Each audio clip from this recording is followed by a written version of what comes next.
napapasandal si Nick sa dingding, napapadasal habang pinagmamasdan ang mga doktor at nurses na pilit nire-revive ang buhay ng daddy niya. Lord, please, wag muna ngayon. Kahit ngayon lang, Lord, wag mo munang kunin sa amin si Dad. Piping dasal ni Nick. Umaasa na pakikinggan ng nasa itaas ang hinaing niya, na sana ibalik pa sa kanila ang daddy niya. Nilapitan ng ina at niyakap to ng mahigpit. Halos mawalan na ito ng boses dahil sa sobrang pag-iyak. Namamaos na ang boses ng mommy niya dahil sa walang tigil na pag-iyak nito. Maya-maya pa, makalipas ang halos kulang-kulang 1 oras, ay muling nai-revive ng mga doktor ang daddy niya. Bagay na muli siyang nabuhayan ng dugo. Congratulations, Mrs. Del Fiero. Himala na nabuhay muli ang asawa niyo. Matapos siyang mawala ng buhay kanina at isang himalang nangyari sa kanya, wika ng doktor. Thank you so much, Doc. Pasasalamat ng mommy niya at maging siya ay ganun din. Ang buong akala niya ay tuluyan na silang iiwan ng daddy niya kanina. Pero sa awa ng Diyos ay lumaban pa rin ito para sa buhay nito. Kaya sobra-sobrang nagpapasalamat si Nick sa itaas dahil dininig nitong panalangin niya. Labis-labis din siyang nagpapasalamat sa mga doktor na hindi binitawan ng daddy niya, na ginawa ng mga to ang lahat na makakaya para ma-revive ang buhay ng daddy niya at naging successful ito. Unconscious pa rin ang daddy niya sa ngayon pero ayon sa doktor ay mga 3 araw o hanggang 1 linggo ay magigising na rin ito. Aayusin muna niya ngayon ang problema sa dad niya bago siya bumalik sa Mindoro para ayusin naman ang pamilya niya. Nandito pa rin siya ngayon sa ospital at siyang nagbabantay sa daddy niya. Pinauwi na kasi niya na muna ang mommy niya sa mansyon kasama si Nanay Roda para makapagpahinga na muna ang mga to. Ayaw pa talaga sana nito pero napilit niya rin ang ina. Nakatunghay lang siya sa daddy niya nang bumukas ang pinto at pumasok mula doon si Rico. Pinapunta niya kasi ito matapos nitong tumawag kanina. Sir, kamusta po si Chairman? Tanong ni Rico na nakatingin sa daddy niya sa bed. Bumuntong hininga ng malalim si Nick bago sumagot. Still unconscious, pero okay na si dad at malapit na siyang magising. Ani Nick. That's good to hear that, sir. Tumatangong wika ni Rico. By the way, kamusta ang kaso ng pamamaril sa daddy ko? Nahuli na ba ng mga pulis? At anong motibo nila para barilin ng walang kalaban-laban si Dad? Tiimbagang natanong ni Nick. Mababa ka sa mukha nitong matinding galit. Sir, hindi pa po nahuhuli ang 2 taong bumaril sa daddy niyo. At ayon po sa investigasyon ng mga pulis, lumalabas na kalaban daw po ng daddy niyo sa negosyong isa sa mga tinuturong dahilan.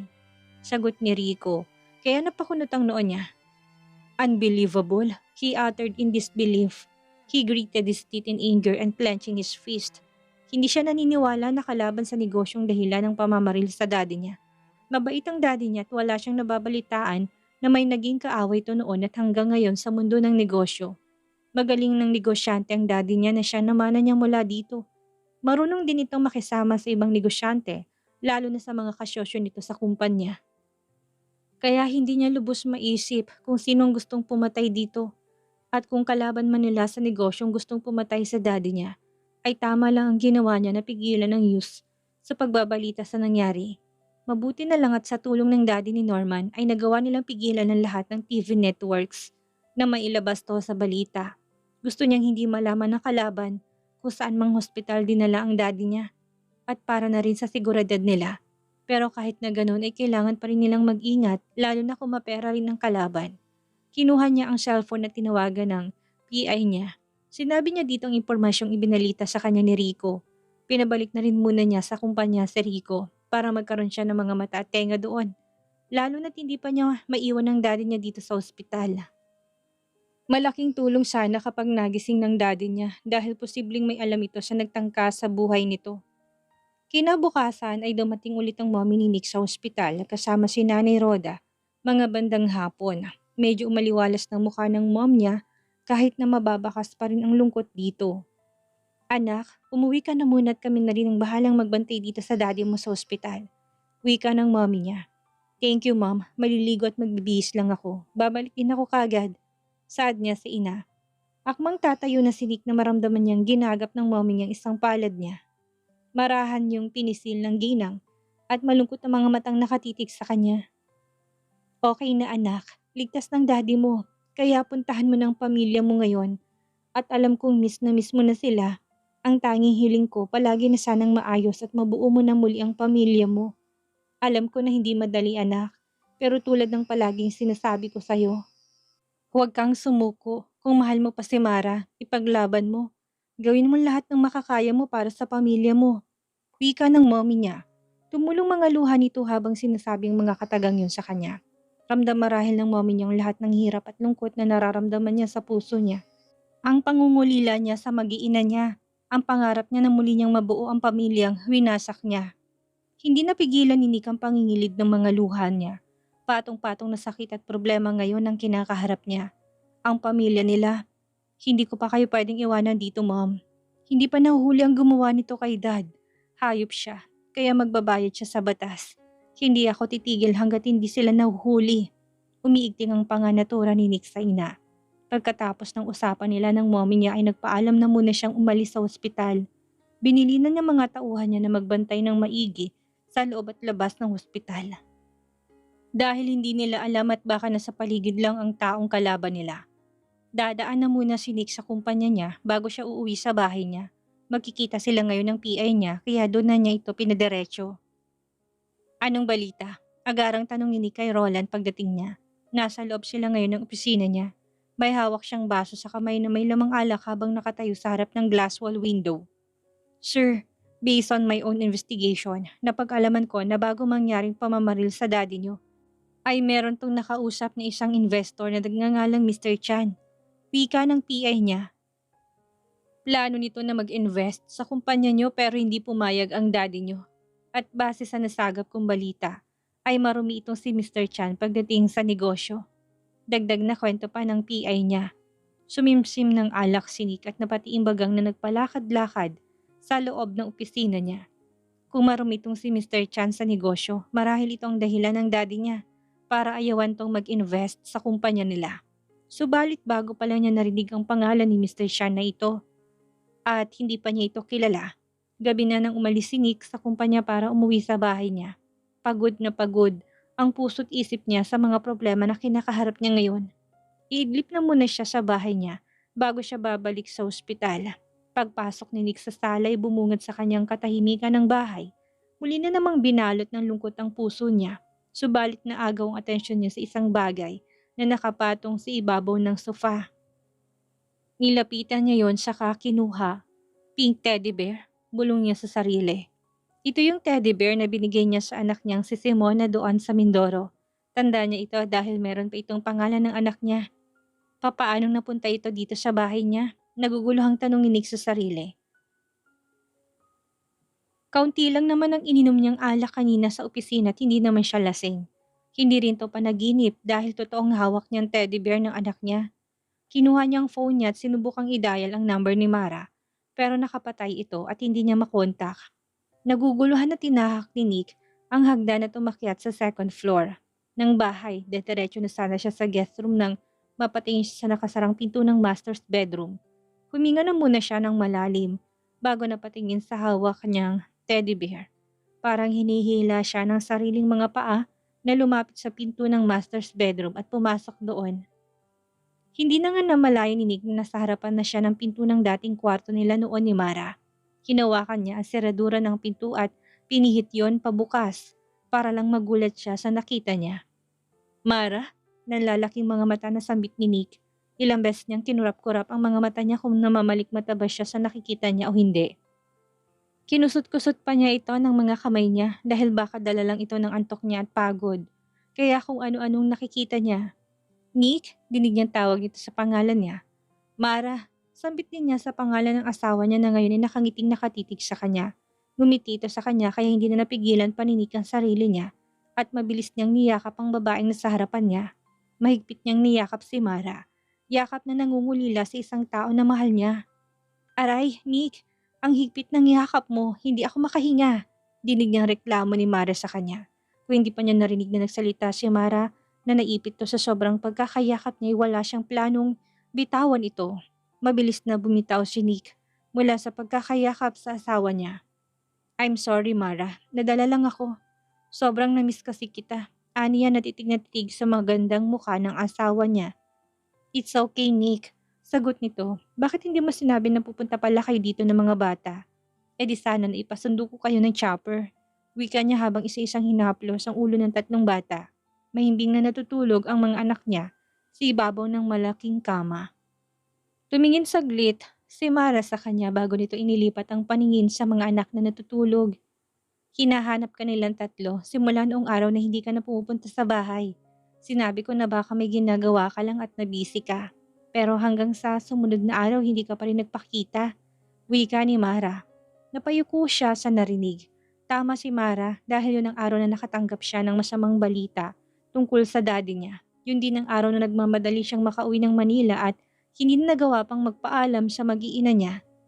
Tinatawagan kong number mo pero walang sumasagot. Hanggang sa sinabi ko sa mga bata na ipapakilala ko sila sa mga magulang mo. Kaya kami nandito ngayon, kwento ni Mara. Hinawakan niya sa kamay ang asawa niya at inakay papunta sa sofa saka doon umupo. Hindi naman to nagprotesta at nagpatianod sa paghihila niya.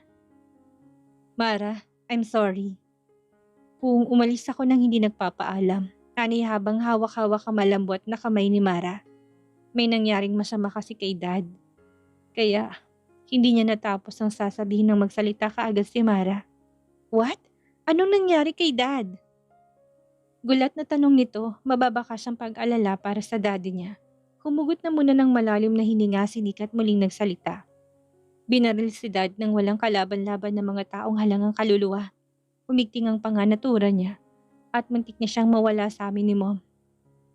I'm sorry, Nick. Hindi ko rin alam na may nangyaring masama pala kay Daddy. Wika ni Mara na nakatingin sa kanya. It's okay. Hindi mo kailangang mag-sorry, okay? Aniya. Kamusta na si Dad ngayon? Okay na ba siya? Still unconscious pa rin si Dad pero malapit na siyang magising ayon sa mga doktor niya. Aniya. Mabuti naman kung ganun, dinig niyang wika ni Mara.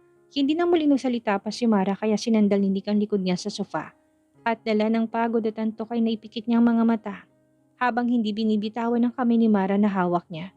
Tila ba nakaramdam siya ng kaginhawaan sa isiping nasa tabi niya ngayon, ang babaeng nagbibigay ng lakas at liwanag sa madilim niyang mundo. Samantala, umupo si Mara sa kama sa tabi ng mga bata. Gabi na pero hindi niya pa nakitang umuwi si Nick. Siguradong magugulat ito kapag nakita sila na naririto sa dating bahay nila. Napapangiti si Mara habang pinagmamasdan ng tatlong anak na mahimbing na matutulog sa kama. Bagsak na bagsak sa antok ang mga to. Si Santino at Stefan na malakas pang naghihilik. Halatang napagod sa biyahe. Hapon na kasi nang dumating sila sa Manila kasama si Yaya Moira. Dito sila kaagad dumiretso sa dating bahay nila ni Nick. Ang bahay kung saan nagsama sila noon bilang mag-asawa. Walang tao at katahimikan ang sumalubong sa kanila kanina pagpasok nila sa loob ng malaking bahay. Malinis at maliwalas pa rin ito gaya ng dati. Hinanap niya kaagad si Nanay Rhoda pagdating nila pero walang matanda sa buong bahay. Ayon sa guard ay umalis daw ito noong nakarang araw pa at hindi pa umuwi hanggang ngayon. Si Nick naman daw ay umuwi noong isang araw lang at kagad din namang umalis ang lalaki. Nagmamadali pa nga raw ito, kwento ng guard. Sinuyod niya kanina ng tingin ng loob ng bahay. Huling punta niya dito ay noong naaksidente si Nick at nakausap niya si Nanay Rhoda. At hanggang ngayon, ganun pa rin ang ayos nito.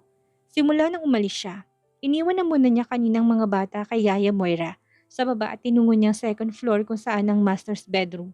Nilibot niyang tingin sa loob ng kwarto. Malinis at naamoy niya pa kaninang pabango ni Nick sa loob. Unang tumambat sa kanya yung portrait na nakasabit sa ibabaw ng headboard ng kama. Wedding picture nila ito ni Nick, pati sa ibabaw ng nightstand ay nandun ang larawan niya sa picture frame. Larawang nakayakap sa likuran niya si Nick. Mga panahong masaya pa silang mag-asawa at wala pang dumating na problema. Hindi rin naman siya nagtagal kanina at bumaba na rin siya sa baba. Pansin niyang tatamlay ng mga anak niya, parang walang energy ang mga to. At dahil napagod ang mga bata sa biyahe kung kaya nag-decide si Mara na bukas na lang sila pupunta sa mansyon ng mga magulang ni Nick. Hihintayin din nilang lalaki ngayon at baka umuwi na rin ito. Magdidilim na rin kaya nag-order online na lamang si Mara ng pang-dinner nila. Bukas na lamang siya magluluto ng almusal dahil maging siya'y napagod din. Panay kasi ang suka ni Simona kanina habang nasasakyan na sila papunta dito sa bahay ni Nick. Nanibago sigurong anak niya, lalo na't mahaba-haba rin na naging biyahe nila mula Mindoro. Kaya ayun, matamlay ang anak niya at walang ganang gumalaw. Mommy, may teddy bear? Natigil si Mara sa pagbabalik tanaw niya sa nangyari kanina nang marinig ang boses ni Simona. Tinignan niyang anak at nakitang tulog ito. Nagsasalita to habang tulog at binanggit ang teddy bear nito. Tumayo siya tinanap sa kwartong teddy bear ng anak dahil baka tuluyan itong magising at hanapin yon. Simula kasi nang ibigay yun ni Nick sa anak ay hindi na yun nahiwalay pa kay Simona. Lalo na sa pagtulog, yakap-yakap ito ng anak niya. Inikot na ni Mara ang buong kwarto pero hindi niya makita ang teddy bear ni Simona. Kita naman niyang hawak-hawak yun kanina ng anak niya.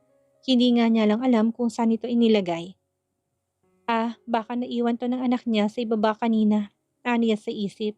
Naglakad siya palapit sa pinto para lumabas at kunin sa baba ang teddy bear ni Simona. Pero nagulat siya nang bigla itong bumukas at mas lalo siyang nagulat na makita ang mukha ni Nick na nagulat din na makita siya. Nalalaki pang mga mata nito habang titig na titig sa kanya. Mara, bigkas nito sa pangalan niya na tila ba hindi makapaniwalang nasa harapan siya nito. Ilang beses pa nitong kinurap-kurap ang mata sa kanya hanggang tawagin na niyang pangalan ng lalaki. Doon pa lang ito natauhan nang marinig siyang magsalita at ninitian niya ito. Kinagulat din niya na bigla siyang yakapin ni Nick ng sobrang higpit. Yakap na puno ng pananabik, yakap na puno ng pangungulila sa kanya. Aray, Nick, hindi ako makahinga. Ang higpit ng yakap mo, reklamo niya sa lalaki. Para kasing madudurog ang mga buto niya sa higpit ng yakap nito. I'm sorry, Mara. Sorry. Nadala lang ako. Sobrang miss na kasi kita. Wika pa nito sa mapupungay na mga mata habang titig na titig sa mukha niya. Ngumiti siya dito. It's okay, Nick. Aniya, nilapitan ni Nick ang mga anak nila sa kama. Kita niyang sobrang saya sa mukha ng lalaki habang pinagmamasdan nitong mga anak nila. Nagpatagay na rin siya nang hilahin siya nito patungo sa sofa at hawak ang kamay niya. Doon na kinuwento ni Nick ang dahilan nito kung bakit bigla tong nawala sa Mindoro. Hindi siya makapaniwala sa sinapit ng biyenan niyang lalaki. Mabuti na lang at nakaligtas to at ngayon ay nagpapagaling na. Namayani ang katahimikan sa pagitan nila ni Nick. Nakatulog na pala itong nakasandal sa sofa at hawak ang kamay niya. Sobrang higpit pa ng pagkakahawak nito na walang planong bitawan yon. Unti-unti niyang inalis ang kamay na hawak ni Nick hanggang sa nagawa niya na hindi na nagigising at lumuhod siya sa harapan nito at maingat na tinanggal ang suot nitong sapatos. Pati ng suot na medyas. Ito ang dati niyang ginagawa kay Nick at namiss niyang gawin ulit ito sa lalaki. Natapos si Marang hindi malang nagigising si Nick sa ginawa niya. Tinitigan niyang gwapong mukha nito at bakas dito ang sobrang pagod. Makikita rin ang kalungkutan sa mukha nito kahit natulog. Kumuha siya ng unan at kumot. Inalalayan niya na makahiga si Nick ng maayos sa couch. Ngunit bigla nitong hinawakan ng kamay niya, tinila siya palapit. Hindi niya yon napaghandaan. Kaya naman napasubsob siya sa matigas nitong dibdib. Niyakap siya nito at iginiya pahiga sa couch. Nick, sambit niya sa pangalan nito. Akmang babangon siya nang humigpit ang pagkakayapos nito sa kanya. Please stay. Kahit ngayon lang. Please, let me be by your side and hug you again. Please, pakiusap ni Nick sa kanya. Hindi naman na sumagot pa si Mara at hinayaan na lamang itong yakapin siya. Isinampay pa ni Nick ang isang kamay nito sa tiyan niya at sinubsob ang mukha sa leeg niya. Naramdaman niya tuloy ang kakaibang pakiramdam na sa sistema niya. Parang may libo-libong pultahe ng kuryenteng dumadaloy sa mga ugat niya. Sa pagkakadikit ng mga balat nila, hindi niya maipaliwanag ang nararamdaman na muling makulong sa init ng mga yakap ng lalaki. Pilit niyang kinakalimutan pero hindi niya magawa. Hanggang sa muli itong nakatulog, nayakap-yakap siya ng mahigpit na tila ba takot na baka mawala siya. Dinig na dinig pa rin niya ang mahinang paghilik nito. Aaminin niyang namiss din niyang lalaki pero pinapangunahan siya ng takot sa puso niya. Gusto niya itong yakapin pabalik pero nag-aalangan siya. Marami siyang agam-agam na nararamdaman. Ayaw niyang maulit na naman ang nakaraan. Natatakot siya na baka hindi niya na makayanan pa ang muling masaktan. Napabuntong hininga si Mara sa isiping yon. Bahala na. Ang mahalagay masayang mga anak niya at gagawin niyang lahat para sa mga to. Hindi lang dapat sarili niyang iniisip niya. Pumihit siya paharap kay Nick. Payapa na itong natutulog. Mabuti na lang at malapad itong couch na hinigaan nilang dalawa. Kaya hindi siya mahuhulog basta-basta. At imposibleng mahulog siya sa higpit ng brasong nakayakap sa kanya. Ipinikit na rin ni Mara ang mga mata niya dahil dinadalaw na siya ng antok. Muli hinahayaan niyang makulong sa mga yakap ng lalaki.